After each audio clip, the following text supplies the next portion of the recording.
you ever wanted to create a truly majestic bonsai, one that radiates elegance, history, and pure Zen energy? Meet the Hinoki Cypress, Chamaecyparis obtusa, a tree so revered in Japan that its wood has been used to build temples that have stood over 1300 years. But what makes this tree so special for bonsai? In this video, I'll take you on a step-by-step journey to transform a Hinoki Cypress into a breathtaking bonsai. You'll learn how to style it with precision, care for it through every season, and discover some fascinating secrets about this ancient tree, including one powerful compound hidden in the foliage that scientists are still studying today. So if you're ready to elevate your bonsai skills and unlock the mysteries of Hinoki Cypress, stay with me because this video you won't want to miss.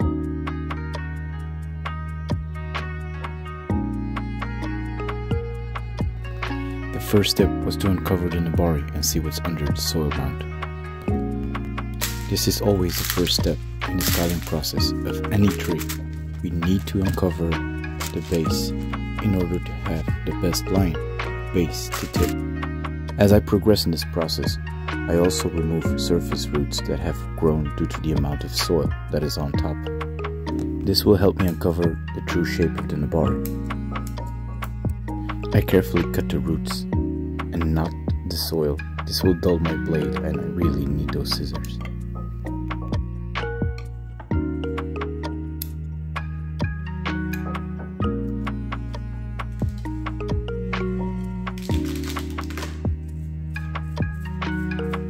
Well, sometimes you just get lucky. I could not believe what I had just discovered.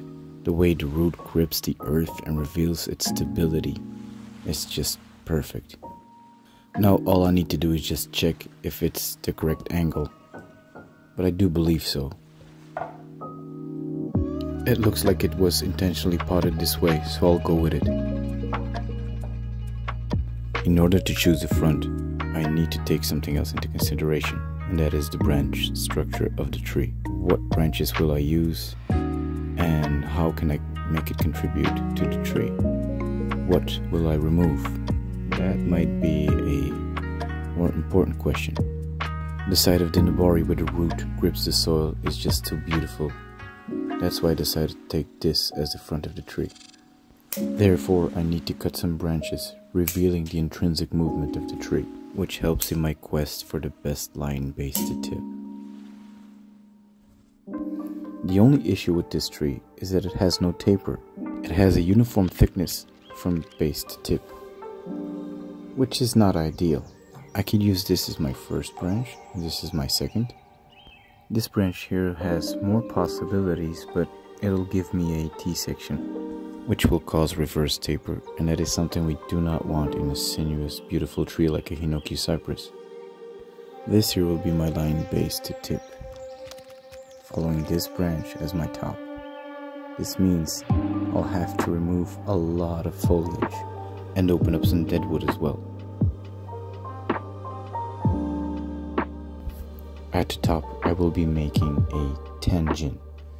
This means a broken top, indicating a lightning strike or just the top dying off due to diseases or pests, and subsequently a branch taking over as a new leader.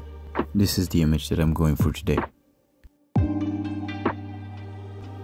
A jin would be just a regular branch that has died off, and the remnants of that branch is used in order to create more interest in the tree. There is a big difference between a jin and a shari. A jin is actually a dead branch, whereas shari is a piece of the trunk that has died off. This creates even more interest as well as movement, so that's what I'm going to use today.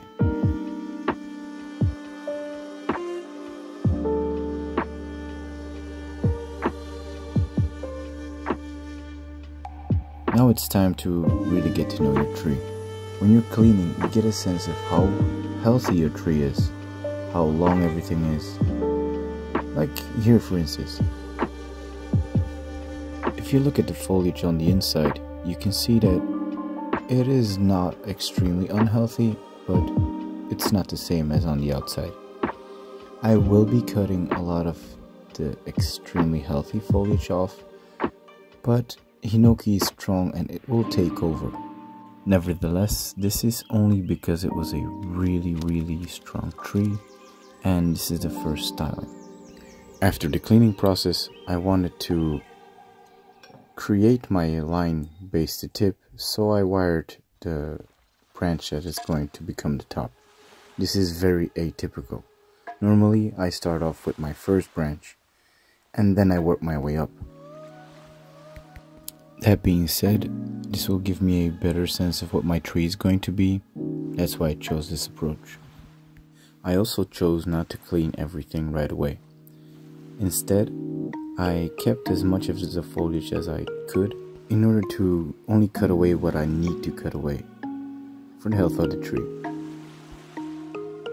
This wiring technique is called a U-turn.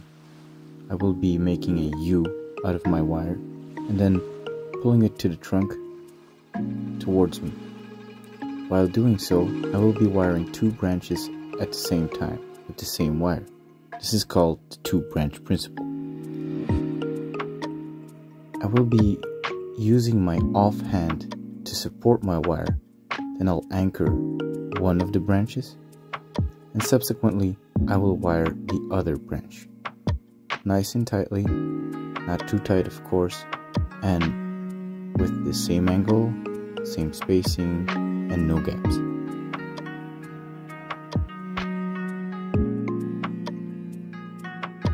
Here you can see my anchor and me always supporting with my offhand. Take a closer look at how I pinch the wire against the branch with my offhand every time I make a turn, and then I step in closer. This helps the wire maintain contact with the branch.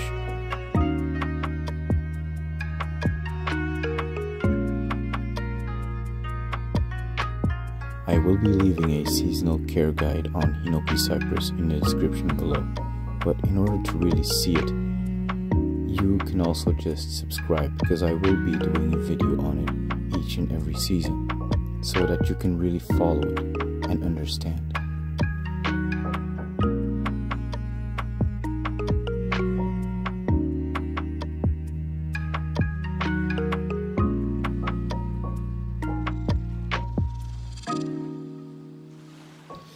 As I already mentioned, I left more foliage than I actually needed. This was for me just to be sure that I didn't cut off too much and that I left the Hinoki Cypress with enough vigor in the foliage that it could continue to thrive as it was already doing. I will always be cutting Hinoki Cypress at a junction. In between the fronds, I will never cut it across, because this will make the foliage turn brown and it will be unsightly.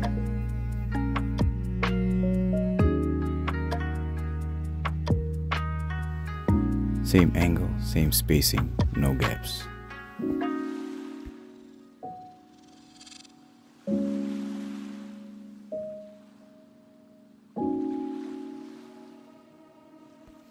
While making my pad, I will always try to position the foliage in such a way that it is optimizing photosynthesis.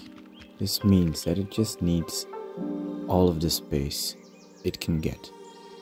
Therefore, I need to stagger my foliage and create space for every branch I'm going to use.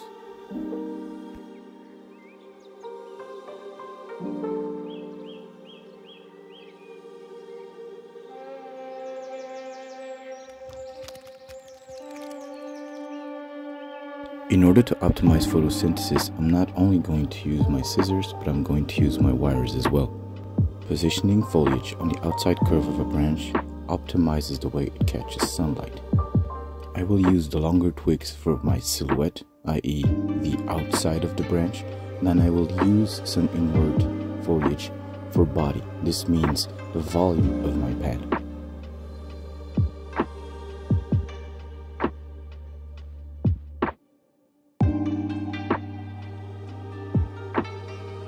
In Japan, the Hinoki cypress is considered a sacred tree, and its forests are often protected. The scent of Hinoki is also used in aromatherapy for relaxation and stress relief. For Hinoki, we use two types of pruning techniques, one just with scissors and the other by pinching. Fairly straightforward, but with great results.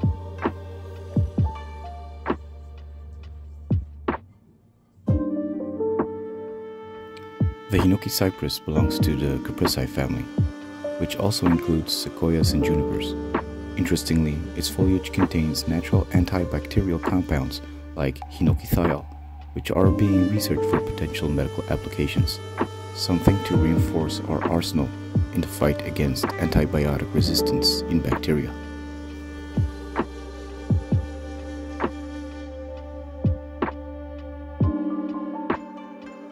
It's always good to leave more branching than what you need in the final result. This is exactly what I have done. Remember the tea branch that I was going to cut? I didn't, because of the fact that it was not swelling to a degree that it's going to cause a problem. This branch will be removed next year, but for now I'm just going to use it in order to give more strength to the plant. If the Hinoki matures, I might even keep that branch as my first branch and decide about the other branches. This is something about bonsai that is very special.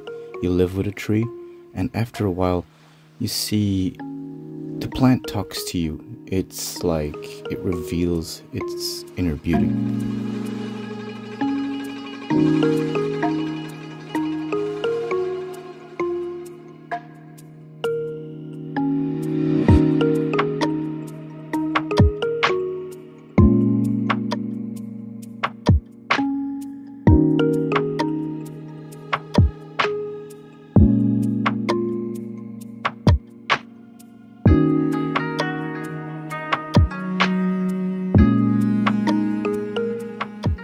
Just using the small branchlets to make the top. This is not a finished product. It has a lot of growing to do, but it is a step in the right direction. To do instant bonsai would be disrespectful, not only to the art, but also to the plant. You need to grow with your plants. This is the true art and meaning of bonsai. The undersides of the branches or the pads are not going to receive any light. Therefore, there is no issue in removing the foliage. This will also create a much cleaner line, which helps in the aesthetics of your final product, or at least your first iteration of this product. I hope you learned something about the first styling of a Hinoki Cypress Bonsai. Don't forget to like and subscribe for more bonsai tips. I will leave you some footage of a previously styled bonsai and how it matured over time. I will be doing a video about the wiring of this tree so you can really appreciate how much it has improved. So stay tuned for this upcoming video.